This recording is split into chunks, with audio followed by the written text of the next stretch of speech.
Hello, this is one mana left. And it's finally that part of the league where I have a Mage Blood now and I'm about to swap. So this is my token final update video before Mage Blood. Now the truth is, Mjolnir was cruising pretty good. I could have kept playing that and just farmed more and waited till Mage Blood to make the Manaforged swap. But this is my first time playing the build again since the changes after Toda to all the gems. So I wanted to make the push intentionally kind of early and just like intentionally struggle to try to figure things out. And I think it's paid off because I've definitely figured a lot of things out. I have a pretty significant swap I did after I posted the last video. And I ended up changing like 55 talent points, and it's very different now. But I had some problems with the build that were kind of all centered around spend, and I think a lot of people have had spend problems. But pretty much every issue that was there before has just been solved completely with this swap. I'll start doing some demos, but I'll go over the swap in a bit. So I did an X-Art kill in the other video. I got an okay burst on that one, killed him reasonably fast. Like probably from when I cloaked 5 or 6 seconds, but the biggest advantage of this change is the spend, this is on Uber, the spend is much, much higher. So the ramp should be faster, watch. Hopefully he... That was a little faster, but it'll be more obvious on a Delve boss, because we'll get a bigger sample size this video, but let's do an Uber Elder here. I can talk about it while I'm doing the fight. So the problem that a lot of people had is spend. That's kind of the big gatekeeper for the build. You have to get enough spend to get a positive feedback loop with your Indigon. And that's not easy to do. You basically have to fix it with a combination of things like your Indigon percentage, your you want 60% obviously if your spend is low. Your attacks per second is a big deal, and your gem links on your spender is a big deal. So in this case, the spender is what's in your bow. In this case, the rain of arrows. There's a couple other skills you can use, but sometimes it's hard to squeeze out more attack speed. But one of the changes that was really targeted here was the gem links that support this. So getting extra support gems with like extra multiplier. Oh, where did he go? Getting extra support gem multipliers is kind of hard to do because you know, if you're restricted to a couple required supports, it really traps you, unable to get more spend. So I kind of talked about in the last video how I switched my quiver to added fire damage for Trinity, just to get a 140 multiplier instead of a 130, which ended up getting me one better shot ratio. But I mean, it was a pretty significant change to only go from basically at 7% more spend. This change I did here is a significantly smaller change, and it added 30% more spend. So ever since I made this change, my spend has pretty much not been an issue. Like, my ramp has been pretty much instant. I'm even getting, like, borderline too high in some cases. If I get my Mage Blood swap here for more attack speed, I might even... Oh, is he dead already? What? I might even drop Indigon percentage a little. Alright, one of these guys is dead. Alright. But I'll go over the details of the change here, and then I'll do a Delve boss demo, maybe a little bit of delving, just to kind of show the smoothness. Let's see if I got any good loot.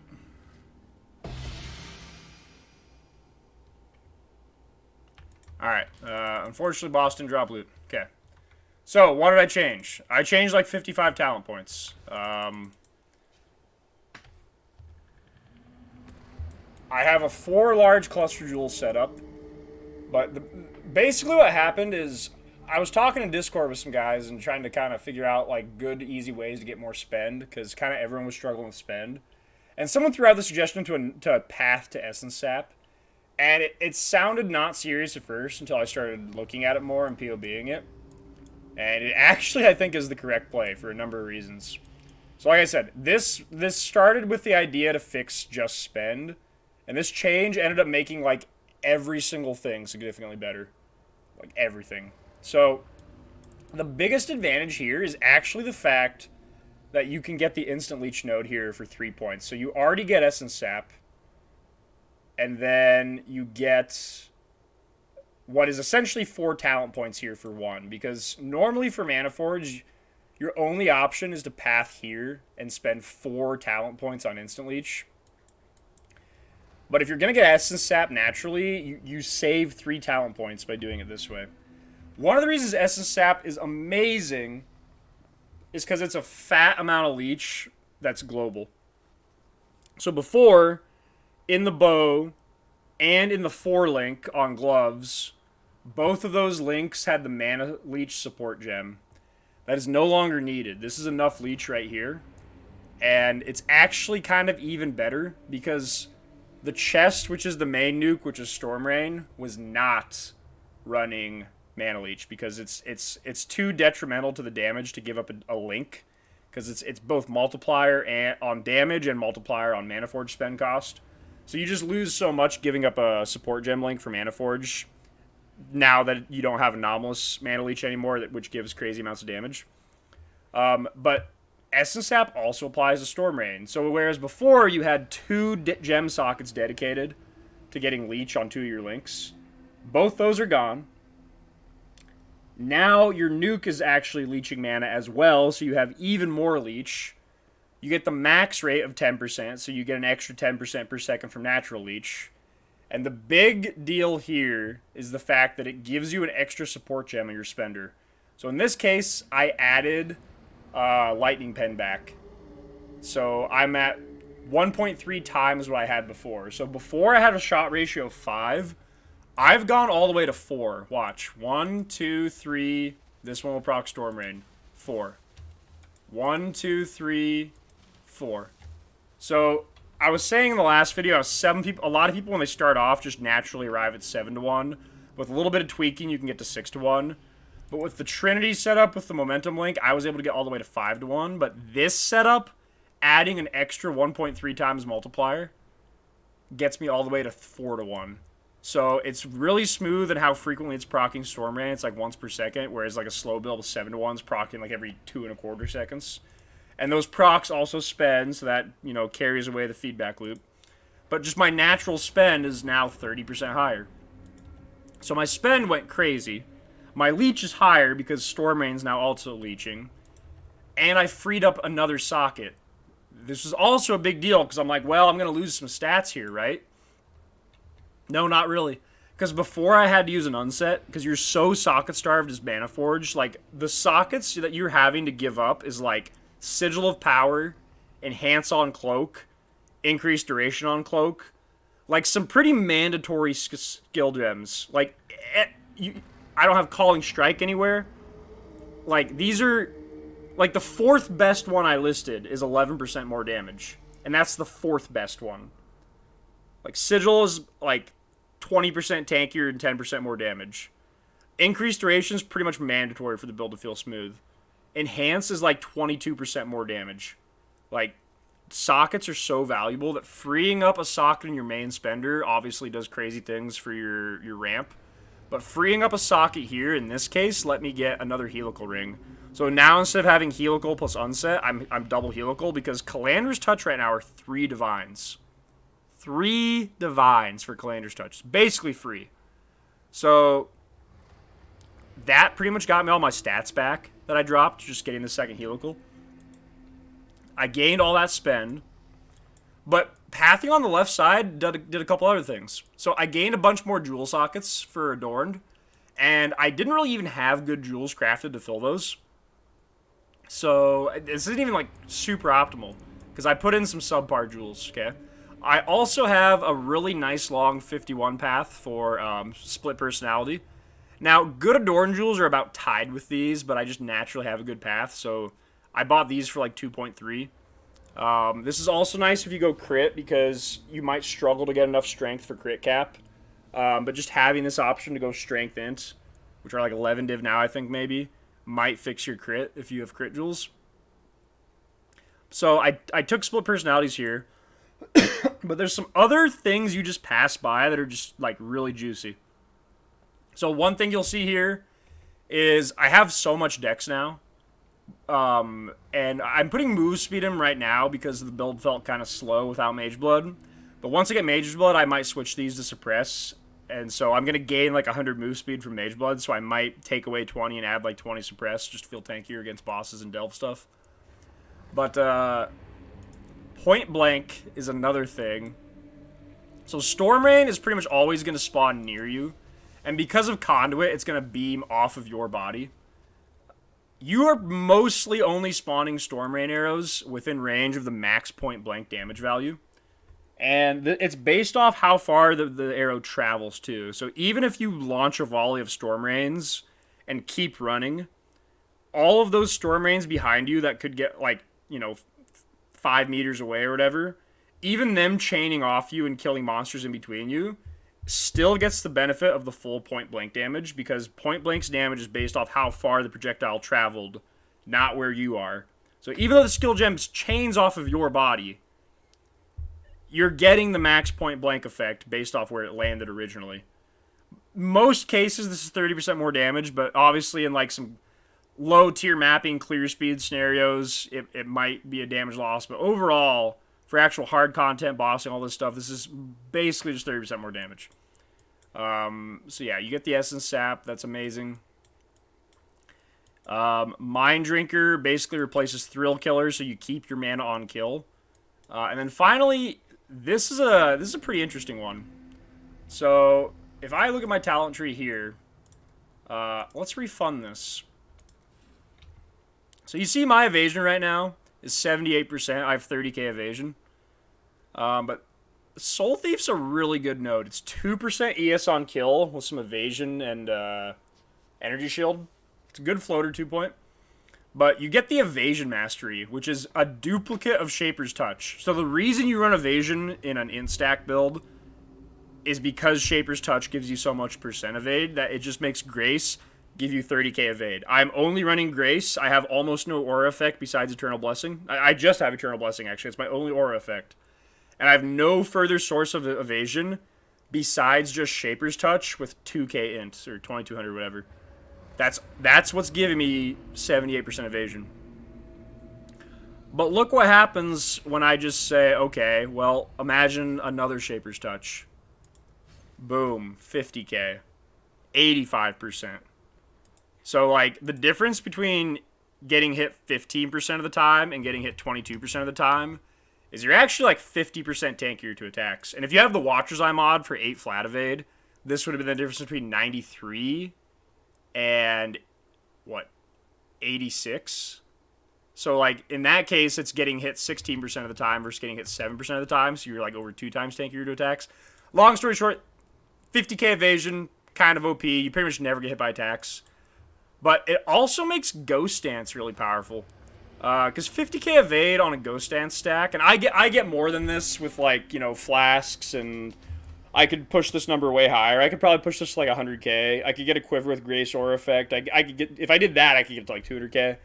But Ghost Dance on maybe even higher evasion amount than this can give you, like, 3 shields for, like, 3k plus.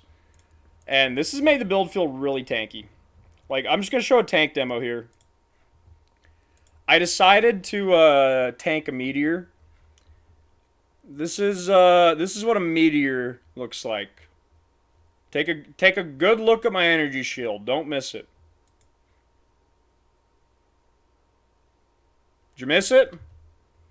Let's make sure you didn't miss it. Yeah, that's a Cyrus meteor. That's probably the lowest damage I've ever taken from a Cyrus meteor. So this setup has gotten very tanky with just the extra evasion and Ghost Shroud. And then, yeah, obviously you get Adorn Jewels, right? So this is kind of the setup I think I'm going to go with. I think the left side build is still good. They're both like a 4 large setup, and in this case you have point blank for damage. In this case you have some Warcry effect for damage, but I'm kind of liking this. It's just made everything feel better. Let's end it with an all. So I'll just kind of show you, you know, I'll show you how I would normally delve on the way there. Hang on a second. Make sure I got. I don't want to. All right. Okay. Confirmed. I have flares. I'm not gonna screw this up. All right. I'll show you kind of how I would normally like delve. So I'll do my no swap setup until I get to the boss, just so you can get like a demonstration of like. I'll treat this like a map, except this map is at depth 875, so it's like 30 times monster health. So use this maybe as a representation of how I would map on 30 times HP without swapping. So this is pretty high ramp, so I can spend more time running and less time having to shoot on 30 times HP. And yeah, truly that eater demonstration was not as fast as some of the other like insta kills I've been doing lately. So that one went a little sour, but hopefully this all gets blown up pretty good. There's at 874 he's not HP capped yet, but he's getting there. 30 times puts him at like 1.86. So 2.147 is the max. He is at like one. Okay, of course I get a temp bubble chasing me that's faster than me.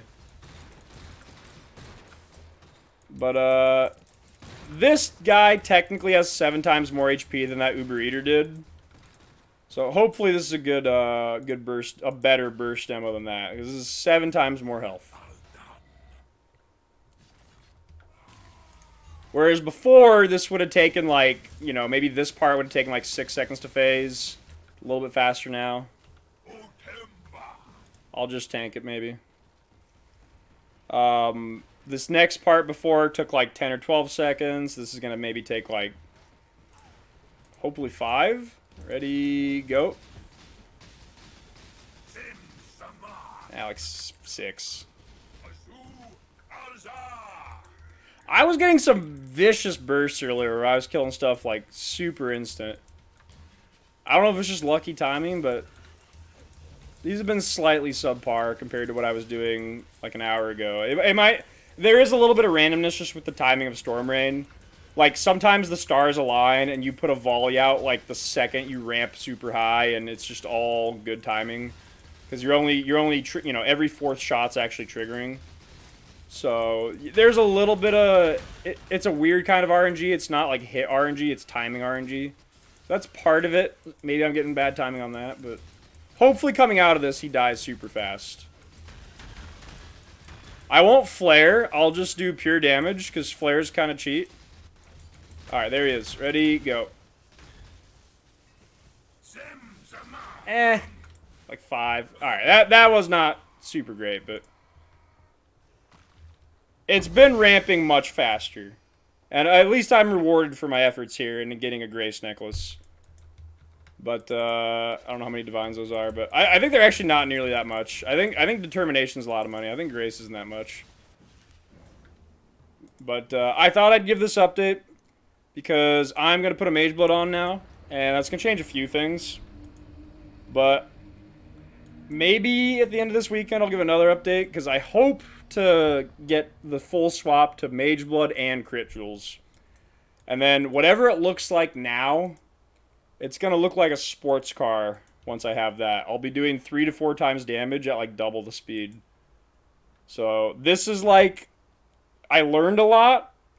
But this is kind of the final update for the characters still in like dumpster mode. It's about to get a lot better. So I think it's a valuable benchmark for the before and after on this Cook show. But I'll catch you guys next time for the next update. That one should look a lot more ferocious. I'll see you later.